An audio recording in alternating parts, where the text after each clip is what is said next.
Hey everyone, and welcome to week 6 of Call of the Wild.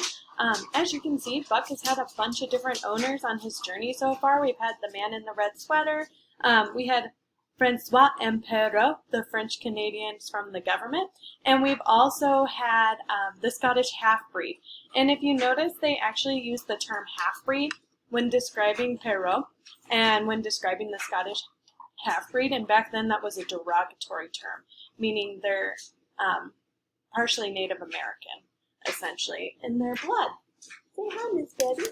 And we see that we're going to see that things get a little rough for our team this week in chapters 5 and 6, and that we've had a bunch of antagonists so far.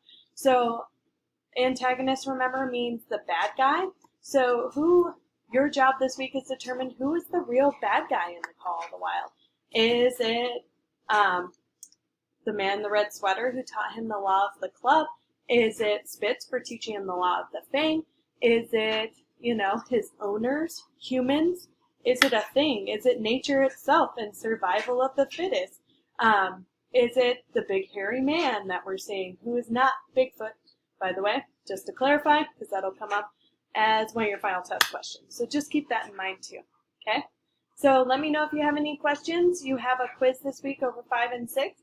And you also need to fill out who you think the real antagonist is and send that to me by Saturday by midnight. Okay? Have a great week and let me know if you have any questions. Remember, those office hours are there if you need them. Bye-bye.